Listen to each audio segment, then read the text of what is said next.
বাবার মাথা কাটা পড়ে যেত। এমন একটা জাহালাতের সময়, মূর্খতার সময়, যেই সময়টাকে বর্বরতার যুগ, জাহালাতের যুগ, আইয়ামে জাহিলিয়ত বলা হয়। ওই সময় আল্লাহ ওনার হাবিবকে পৃথিবীতে পাঠিয়েছেন, আল্লাহর হাবিবের উপর কোরআন অবতীর্ণ করেছেন। আর আল্লাহর হাবিব কোরআনের মাধ্যমে মানুষের মনুষ্যত্ব ফিরিয়ে দিয়েছেন, মানবের মানবতা ফিরিয়ে দিয়েছেন। অন্ধকার থেকে মানুষগুলোকে বের করে আলোর পথ, জান্নাতের পথ দেখিয়েছেন। আল্লাহ যে বলেন লিতুখরিজান নাসা মিনাজ যুলুমাতি ইলান নূর, মানুষকে আমি অন্ধকার থেকে বের করে আলোর পথ, জান্নাতের পথে নেওয়ার জন্যই কোরআন নাজিল করেছি। আর এটার বাস্তবতা রাসূলুল্লাহ সাল্লাল্লাহু আলাইহি ওয়াসাল্লাম এটা জীবনে ঘটিয়েছেন, দেখিয়েছেন। যেই সময়টার মধ্যে মানুষ ভুল ভ্রান্তির মধ্যে ছিল, যেই সময়টার মধ্যে মহিলাদের কোনো সম্মান ছিল না, মর্যাদা ছিল না, কাহারো করে কন্যা সন্তান জন্ম নিলে বড়ই লাঞ্ছনা মনে করত, অপমানের কারণ মনে করত, কন্যা সন্তানকে জীবন্ত মাটিতে পুঁতে ফেলত। ওই সময় আল্লাহ পাক রব্বুল আলামিন কোরআন নাজিল করে, মহিলাদের কোনো সম্মান মর্যাদা ছিল না, ওই মহিলাদেরকে মায়ের শ্রেষ্ঠত্ব দিয়ে আল্লাহ তাআলা ওই মহিলাদেরকে সম্মানিত করেছেন। নারায়ে তাকবীর। আলহামদুলিল্লাহ। আমাদের আজকের মাহফিলের প্রধান অতিথি, আমাদের এই গাজীপুরের কর্ণধার, আমাদের সকলের মোহাব্বত ভালোবাসার মানুষ অধ্যাপক ডক্টর এস.এম. রফিকুল ইসলাম সাহেব চলে এসেছেন। আপনারা খুশি না?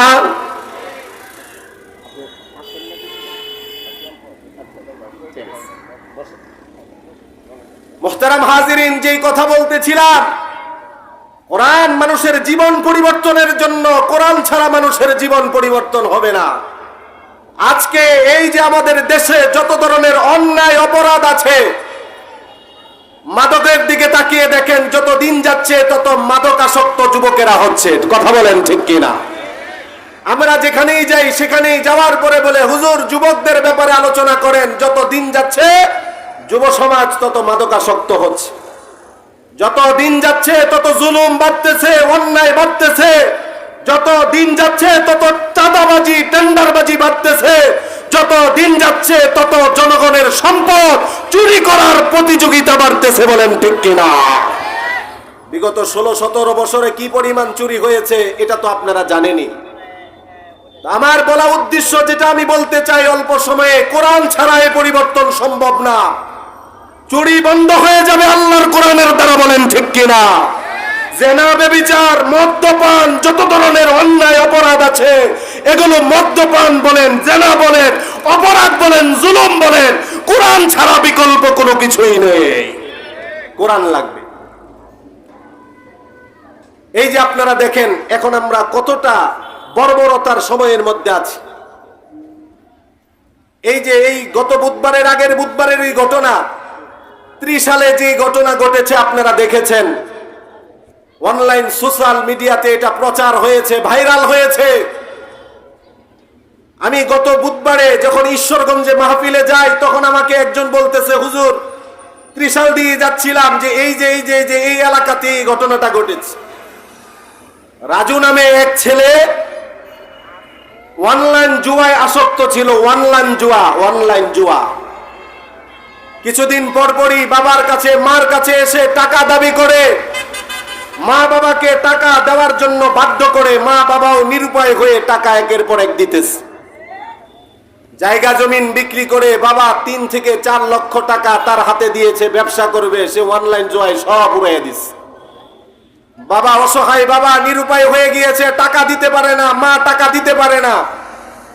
অনলাইন জুয়ায় আসক্ত এই 30 সালের রাজু নামক ছেলেটা এক পর্যায়ে রাগান্বিত হয়ে তার মার গলা টিপে তার মাকে হত্যা করেছে। বলেন নাউযুবিল্লাহ। হত্যা করে ক্ষান্ত থাকিনি, নিজের ঘরের মধ্যে মাকে হত্যা করে পুঁতে রেখেছে। বাবা রাত্রে এসেছে, মা কোথায়, তোমার মা কোথায়? কোন একটা বলে বাবাকে সান্ত্বনা দিয়েছে, কোন একটা কিছু বলে বাবাকে সান্ত্বনা দিয়েছে। বাবা যখন রাত্রেবেলা ঘুমিয়েছে, ছেলে ভয় পেয়ে গেছে, বাবা তো জেনে ফেলবে। রাত 2টা বাজে, কুড়াল দিয়ে কুপিয়ে কুপিয়ে নৃশংসভাবে বাবাটাকেও হত্যা করেছে, বলেন নাউজুবিল্লাহ। বাবাকেও সেই একই ঘরে একই জায়গায় মায়ের পাশে পুঁতে রেখেছে। মুহতারাম হাজিরিন, এই মর্মরতার দৃশ্য আমাদেরকে দেখতে হবে কেন? যত দিন যাচ্ছে তত মা বাবার অবাধ্যতার সন্তানের সংখ্যা বাড়তেছে, যত দিন যাচ্ছে তত বৃদ্ধাশ্রমের সংখ্যা বাড়তেছে, যত দিন যাচ্ছে তত সন্তানাদির দিলে মা বাবার মোহাব্বত বাড়তেছে না, বরং কমতেছে। এটার অন্যতম কারণ হলো কোরআন হাদিস থেকে আমরা দূরে সরে গিয়েছি, বলেন ঠিক কিনা? যার মধ্যে কোরআন হাদিসের শিক্ষা আছে, যার মধ্যে ধর্মীয় শিক্ষা আছে, যার মধ্যে আল্লাহর ভয় আছে, যার মধ্যে রাসূলুল্লাহর আদর্শ আছে, সে কখনো মা বাবাকে হত্যা করা তো দূরের কথা, মা বাবার সাথে গালিগালাজ করা তো দূরের কথা, উচ্চ আওয়াজে কথা বলা তো দূরের কথা, মা বাবার সাথে বিরক্তিকর কোনো শব্দ উচ্চারণ করবে না, বলেন ঠিক কিনা? আপনি যত অপরাধ বলেন, ছোট থেকে ছোট, বড় থেকে বড় সমস্ত অপরাধ এর পিছনে কারণ একটাই, কোরআন থেকে আমরা দূরে আছি, রাসূলুল্লাহ সাল্লাল্লাহু আলাইহি সাল্লামের আদর্শ থেকে আমরা দূরে আছি। কথা বলেন ঠিক কিনা? এই কোরআন হাদিসের মাহফিলগুলোর উদ্দেশ্য এটাই, কোরআন হাদিসের আলোচনা শুনবো, এগুলো আমরা আমাদের জীবনে আনবো, জীবনে আমল করে আমরা জীবনের মূল পরিবর্তন করব। আমাদেরকে অনেকে একটা কথা বলে, হুজুর এত মাহফিল হয়, যেই পরিমাণ মানুষের পরিবর্তন হওয়ার কথা ছিল পরিবর্তন তো হচ্ছে না। আর আসলেই বাস্তবতা তাই, যেই পরিমাণ মাহফিল হয়, যেই পরিমাণ মানুষের পরিবর্তনের আমরা আশাবাদী ছিলাম, সেই পরিমাণ পরিবর্তন কি হয়? বলেন হয়? যদি পরিপূর্ণ আমরা মাহফিলের দ্বারা ফায়দা উপকৃত পেতাম, উপকৃত হতাম, তন্ন তন্ন করে খুঁজলেও এলাকায় কোনো সুদখোর পাওয়া যেত না। কথা বলেন ঠিক কিনা? যদি মাহফিলের দ্বারা আমরা আসলেই পরিপূর্ণ উপকৃত হতাম, তাহলে বেনামাজির সংখ্যা দিনকে দিন বাড়তো না, বেপর্দা নারীর সংখ্যা দিনকে দিন বাড়তো না, জালেমের সংখ্যা দিনকে দিন বাড়তো না, চাঁদাবাজির সংখ্যা দিনকে দিন বাড়তো না, জনগণের সম্পদ লুটে নিয়ে বাহিরে পাচারকারীর সংখ্যা দিনকে দিন বাড়তো না, বলেন ঠিক কিনা? তাহলে কারণটা, সমস্যাটা কোথায়? সমস্যাটা হলো আমরা শুনি কিন্তু আমল করি না। কথা বলেন ঠিক কিনা? এই যে এসেছেন, অনেকে আসবে কিন্তু ফজরের নামাজ তো পড়বেই না, এসাও অনেকে পড়ে নাই। কথা বলেন ঠিক কিনা? মাহফিল শুনে লাভ কি যদি আমার আমলে না আসে? আমি যদি আমল না করি, এই মাহফিল শুনে লাভ কি? আমি এসা পড়লাম না, ফজরও পড়বো না, এই মাহফিল শুনে আমার লাভটা কি? এজন্য আমলের নিয়তে শুনতে হবে। বলেন কি নিয়তে?